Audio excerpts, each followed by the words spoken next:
Hello everyone, welcome to our YouTube channel. So our today's topic is formal and informal organization. First point है हमारे पास formal organization.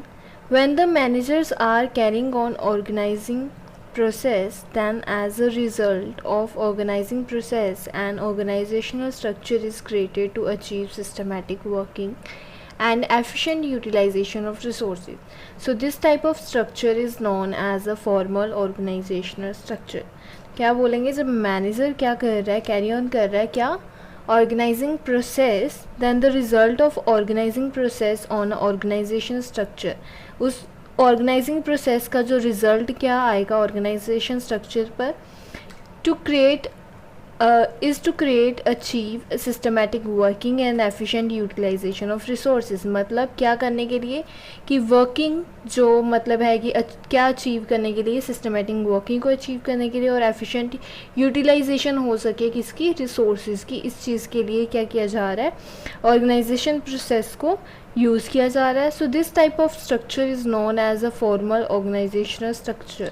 और इस तरह के structure को हम क्या बोल रहे हैं, फॉर्मल ऑर्गेनाइजेशनल स्ट्रक्चर. फीचर्स क्या हैं हमारे पास, the purpose of formal organisation structure is achievement of organisational goal. पहला फंक्शन फीचर क्या आएगा हमारे पास कि जो मेन पर्पस है फॉर्मल ऑर्गेनाइजेशन स्ट्रक्चर का, वो क्या है, क्या करना, अचीव करना किसको, ऑर्गेनाइजेशनल गोल को. So in formal organization structure each individual is assigned a specific job. तो क्या बोला गया है, जो फॉर्मल ऑर्गेनाइजेशनल स्ट्रक्चर है इसमें क्या किया गया है कि हर एक इंडिविजुअल को एक स्पेसिफिक जॉब क्या की गई है, असाइन की गई है. So in formal organizational every individual is assigned a fixed authority or decision making power. तो क्या बोलेंगे, ये जो फॉर्मल ऑर्गेनाइजेशन है, ठीक है, इसमें क्या है, हर एक इंडिविजुअल को एक फिक्स्ड अथॉरिटी प्रोवाइड की गई है ताकि वो क्या कर सके, उसके पास क्या है, डिसीजन मेकिंग पावर भी है.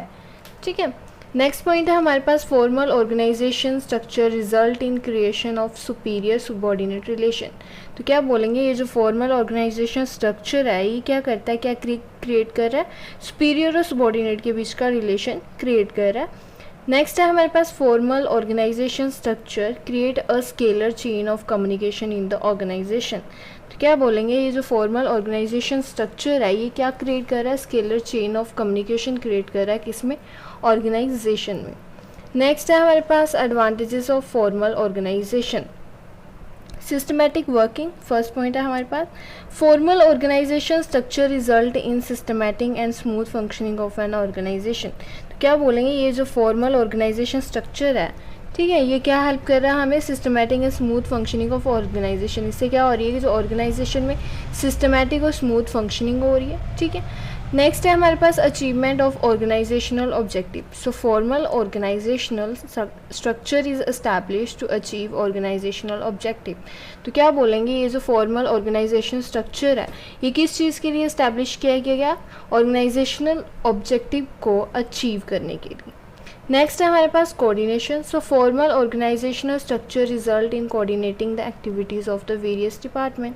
जो फॉर्मल ऑर्गेनाइजेशन स्ट्रक्चर है ये किस चीज़ में हेल्प कर रहा है हमें, जो डिपार्टमेंट्स की एक्टिविटीज़ है उनमें कोऑर्डिनेशन क्रिएट करने में हेल्प कर रहा है. ठीक है, फोर्थ पॉइंट है हमारे पास, creation of chain of command. Formal organisational structure clearly define superior subordinate relationship, therefore who report to whom. तो ये क्या बोला गया है कि जो फॉर्मल ऑर्गेनाइजेशन स्ट्रक्चर है वो हमें क्या डिफ़ाइन कर रहा है, सुपीरियर और सबॉर्डिनेट के बीच का रिलेशनशिप डिफ़ाइन कर रहा है और बता रहा है कि कौन सा पर्सन किसको कैसे रिपोर्ट करेगा. ठीक है, ये चीज़ क्लियर कर रहा है वो. More emphasis on work. So formal organisational structure lay more emphasis on work than interpersonal relationship. तो क्या बोलेंगे कि जो फॉर्मल ऑर्गेनाइजेशन स्ट्रक्चर है इसका जो मेन काम क्या है, ये किस चीज़ पे ज़्यादा फोकस कर रहा है, वर्क पे फोकस कर रहा है rather than interpersonal relations. Okay, so next है हमारे पास, डिसएडवांटेजेस ऑफ फॉर्मल ऑर्गेनाइजेशन. तो इसमें क्या आएगा, delay in action. While following scalar chain and chain of command actions get delay in formal structure. तो क्या बोलेंगे कि जैसे हम स्केलर चेन को फॉलो करेंगे, ठीक है, तो चेन ऑफ कमांड एक्शंस है वो क्या रहेगी, डिले रहेगी किसमें, फॉर्मल स्ट्रक्चर में. ठीक है, किसी भी चीज़ की कमांड के लिए या कोई भी एक्शन वगैरह लेने के लिए हमें क्या हो जाएगी, देरी हो जाएगी. Ignores social need of employees, ठीक है. सो formal organizational structure does not give importance to psychological and social need of the employees, which may lead to demotivation of the employees.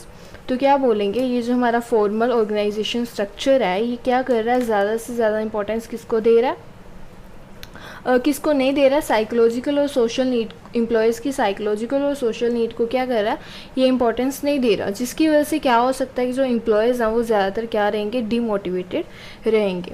Next है एम्फेसिस ऑन वर्क ओनली. तो क्या बोलेंगे, the formal organisation structure give importance to work only, it ignores human relations, creativity, talents etcetera.